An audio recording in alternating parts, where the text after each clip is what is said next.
Oi, amados. Estamos tratando aqui da justiça, do arcano da justiça. A gente tende a entender a justiça a partir do nosso próprio ponto de vista. A gente tende a entender a justiça muitas vezes a partir do nosso próprio sistema de crenças.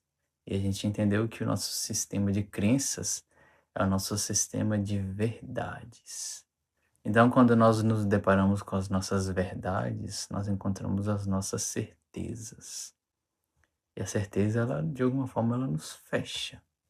Ela nos ajuda a delimitação, claro, a gente precisa concordar ou discordar com algumas coisas, mas ao mesmo tempo a gente precisa manter um terceiro ponto em aberto como forma de entender que tudo pode ser relativizado. Então a gente precisa do fortalecimento do ego, mas ao mesmo tempo a gente precisa entender que o ego não é soberano de tudo. Existe uma arquitetura maior que nos educa para além da nossa compreensão, muitas vezes. E como eu tenho feito, trouxe algumas passagens. Vamos ver. Uma vez Jesus disse: deem e será dado a vocês. Uma boa medida, calcada, sacudida e transbordante será dada a vocês. Pois a medida que usarem também será usada para medir vocês. Mais uma vez aqui a gente encontra diretamente a justiça. A gente não vai dizer que nós estamos controlando a balança por completo. A gente vai controlar apenas o lado que a gente está da balança. E a partir do lado que você está da balança, seja pela falta ou seja pela abundância, o que você faz com isso? Aqui quando Jesus diz que a medida usada por nós será a medida usada contra nós, isso revela parte da compreensão do princípio divino da justiça. Como nós vimos, existe a sombra humana. A sombra humana é o quarto escuro com características, com questões nossas das quais nós não reconhecemos, das quais a gente julga que apenas o outro tem. Então eu nunca senti inveja, apenas o outro. Eu nunca senti raiva, apenas o outro. Tudo isso vai representar a nossa sombra. Então uma pessoa que, por exemplo, diz que nunca sentiu raiva ou inveja, o outro que aparece perto dela e sente raiva ou inveja, nesse exemplo, será julgado. E esse julgamento será a mesma medida usada contra nós posteriormente. Não porque o mundo é mau, mas porque a justiça divina está tentando nos reequilibrar o tempo todo. Então, se você se sente no direito de sempre julgar uma característica do outro, você também se colocará sempre na posição de ser julgado pelo que você é. E aí é o momento onde o ego, em vez de viver uma vida em abertura e abundância, ele se fecha dentro da própria prisão, considerando que ele precisa ser sempre perfeito para poder evitar o julgamento, e a partir desse ponto de perfeição autoproclamada, ele se põe no direito de julgar o outro lado da balança, sendo que o outro lado da balança que o afeta é uma parte dele mesmo. Então a medida que você usa para o contato com as outras pessoas é a medida que será usada contra você. Mesmo que não seja de forma direta, a própria tensão durante o movimento da vida pode te acompanhar enquanto for considerado que algumas questões não são para você, não existem em você. O objetivo não é que você reconheça, por exemplo, a raiva ou inveja, nesse exemplo, como algo que será operante sempre na sua vida, mas você precisa entender o que isso está tentando te ensinar. Um exemplo. A raiva pode estar te impelindo a ser mais cortante diante de invasões na sua vida. Pessoas que invadem a sua vida falam muito sobre coisas que nem sempre você deu liberdade. A raiva serve para poder você cortar isso. Mas se você sempre se colocar como pacífico, você não terá atitude suficiente diante dessas necessidades, dessas ocasiões.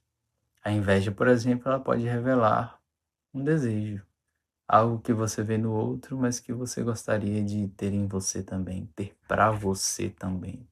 E aqui você precisa investigar por que que você considera como impróprio para ter aquilo que você vê no outro.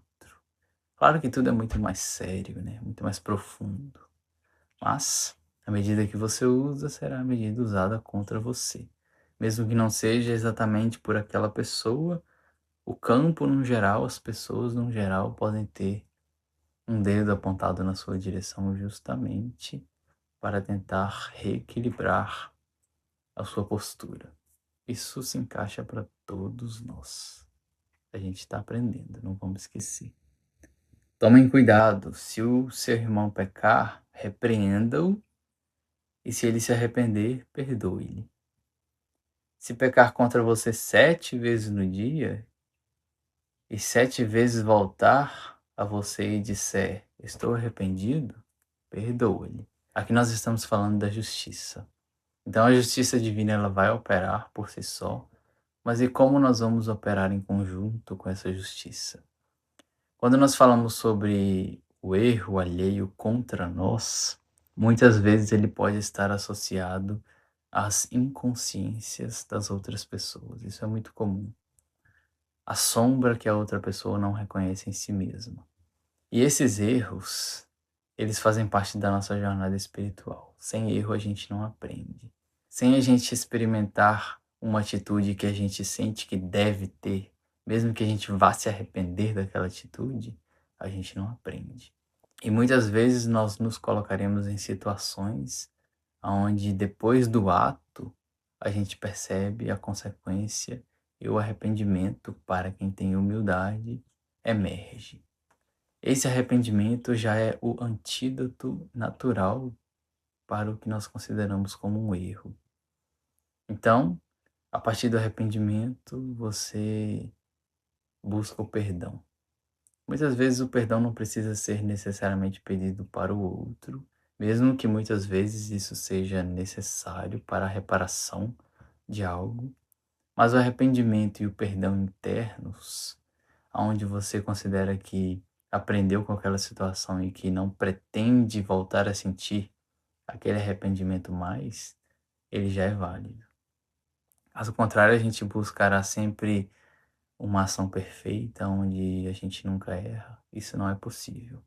Do outro lado, a gente pode paralisar, deixando de agir com medo de errar, porque a gente já se colocou numa postura de sermos perfeitos e bons demais para que alguém nos veja errando.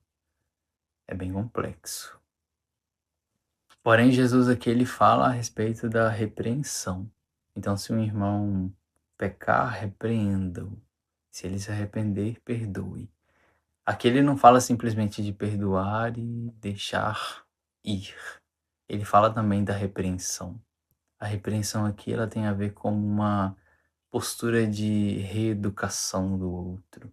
Não que você seja obrigado a isso, mas dependendo da sua postura ética, você tem sim o dever como irmão do outro de repreendê-lo, para que ele entenda que a ação dele não foi apenas negativa, mas que ele compreenda o porquê que foi negativo, como aquilo atingiu, quais as consequências daquilo. Muitas vezes os pais, em teoria, fazem isso com os filhos. Os filhos têm más atitudes, eles são repreendidos e perdoados. Então o elo ele não vai se romper a partir de um erro.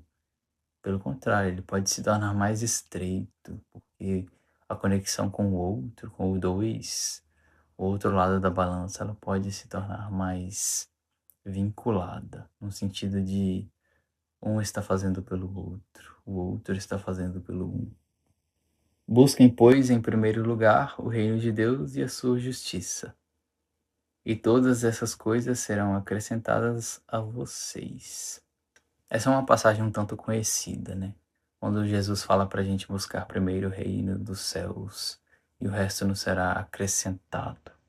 Quando a gente foca muito numa falta, uma falta material, uma falta de relacionamento, uma falta de amizade, qualquer falta que seja, a gente muitas vezes dá uma ênfase para aquele problema, e quando a gente dá uma ênfase naquele problema, a gente não consegue ter uma abertura para ver o que precisa ser visto como solução daquela questão. E aqui ele dá uma solução para essas questões justamente na busca do reino dos céus, do reino de Deus. Traduzido pela psicologia, o ego buscando o self.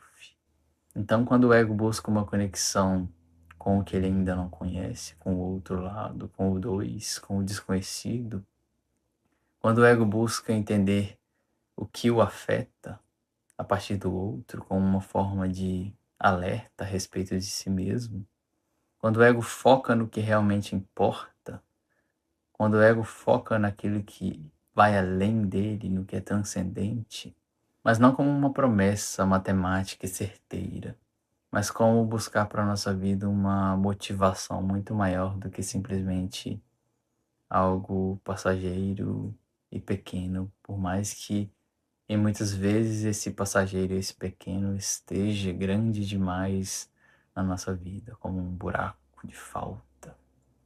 Então, buscar o reino de Deus não é uma busca onde você faz coisas boas para receber coisas boas apenas. Se trata também, parcialmente, de você entender que essa busca muitas vezes nos levará para caminhos cheios de pedras. E querer evitar isso é ficar sentado apenas reclamando do que falta. Então não quer dizer que o caminho seja fácil nem garantido, mas o movimento nos é convocado. Não julguem para que vocês não sejam julgados, pois da mesma forma que julgarem, vocês serão julgados, e a medida que usarem também será usada para medir vocês. Novamente, a questão da medida, né? Quando ele fala sobre o julgamento, inevitavelmente a gente julgará ações das outras pessoas. Muitas vezes o nosso julgamento ele é coerente, porém, até que ponto a gente pode se colocar como o papel de justiceiro em relação à vida de alguém? Quando a gente fala da justiça do homem, a gente precisa considerar que ela é necessária. Caso contrário, um delito não seria condenado e a pessoa simplesmente consideraria isso como livre e sempre passaria impune. Porém, até que ponto essa justiça do homem ela não ultrapassa o limite ético do espírito? Por exemplo, uma pessoa que é condenada à morte. A justiça do homem trará todas as razões para condenar aquela pessoa à morte. Então, racionalmente, segundo a justiça, segundo a lei, ela merece passar por aquilo. Mas e quem condena? E quem puxa o gatilho? E quem realmente finaliza outra vida? Quais as consequências éticas para isso? Essas questões já entram na justiça divina. Não cabe nas nossas mãos. Mas eu não acredito que tudo isso passe impune, por mais que a lei do homem tenha condenado o outro a tal fim.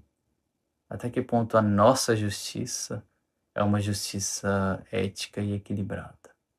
Aqui a gente entra numa complexidade muito grande, porque a gente precisa considerar a justiça, mas ao mesmo tempo, até que ponto a nossa capacidade de julgar ela é ética e espiritual? Raras vezes. Esse mesmo capítulo ele continua dizendo: por que você repara no cisco que está no olho do seu irmão e não se dá conta da viga que está em seu próprio olho? Como você pode dizer ao seu irmão: deixe-me tirar o cisco do seu olho, quando há uma viga no seu? Hipócrita, tire primeiro a viga do seu olho e então você verá claramente para tirar o cisco do olho do seu irmão. Mais uma vez a gente encontra aqui o nosso julgamento, a nossa justiça pessoal. Quantas vezes a gente vai apontar, a gente vai dizer que o outro está errado. Muitas vezes isso é inevitável, porque ninguém aqui é santo. E o objetivo não é nos tornarmos santos, o objetivo é nos tornarmos humanos.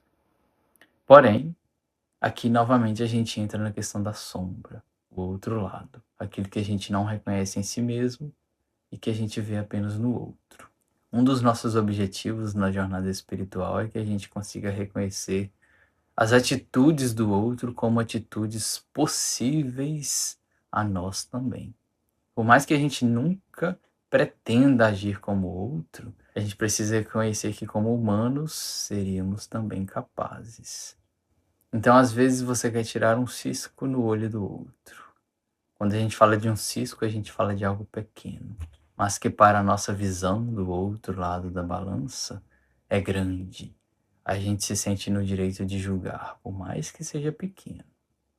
Enquanto isso, muitas vezes a gente não vê a viga no nosso olho, algo muito maior do qual a gente considera que não existe, justamente porque está na nossa sombra. Não porque a gente está negando, porque a gente muitas vezes não vê a nossa sombra mesmo. E esse é um dos motivos dos quais a gente precisa das outras pessoas. A gente precisa uns dos outros. A gente precisa de amigos. Caso contrário, a gente se tornaria apenas os juízes da vida alheia, sendo que a gente estaria muitas vezes com as costas todas sujas. Mas aqui a gente se conecta com a hipocrisia humana. Isso também faz parte do ser humano. Porque ver no outro o que ele mesmo não vê é muito fácil. Mas ver o nosso próprio espelho é um desafio muito grande, muitas vezes. Então aqui a gente vai precisar considerar toda uma jornada, todo um tempo para a gente rever novamente, relativizar e reintegrar o que nós somos. Não numa fantasia de que nós estamos prontos e que nós já transcendemos. A gente sempre terá sombras a serem acolhidas pela consciência. Isso tudo se conecta muito ao papel do terapeuta, do tarólogo, do astrólogo, daquele que vai ajudar ao outro. Por mais que genuína seja a atitude, a intenção, muitas vezes o terapeuta, o astrólogo, o tarólogo, aquele que se coloca à ajuda do outro, terá uma viga no seu próprio olho. Então o objetivo não é que a gente simplesmente limpe toda a nossa visão e tenha a nossa visão completamente transparente para a gente poder começar uma jornada terapêutica. Não é necessário tanto, mas é necessário considerar que nós sempre teremos pontos cegos. Então toda vez que Jesus falava sobre a justiça, a condenação, o dedo apontado, o julgamento, a necessidade do perdão, é porque ele sabia que o ser humano ele é constituído grandemente pela sombra. Nós temos apenas, muitas vezes, um foco de luz, de consciência na nossa visão, mas a gente precisa considerar que a gente tem muita sombra. Não no sentido de mal, mas no sentido de questões que a gente não vê. Como o exemplo da casa. Se você entra numa casa onde a luz está completamente apagada, você pode ter um baú de tesouro ali no meio da sala, mas com a luz apagada você não vai ver. Então a sombra ela não necessariamente é apenas algo ruim.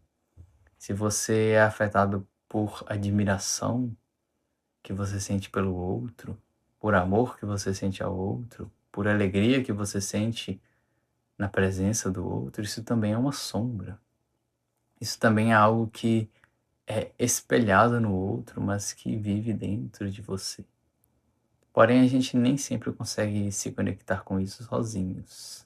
E aí a gente entra novamente no 2, na balança, na justiça, que vai nos colocar no contato com o outro necessário para a nossa jornada continuar. Vamos embora.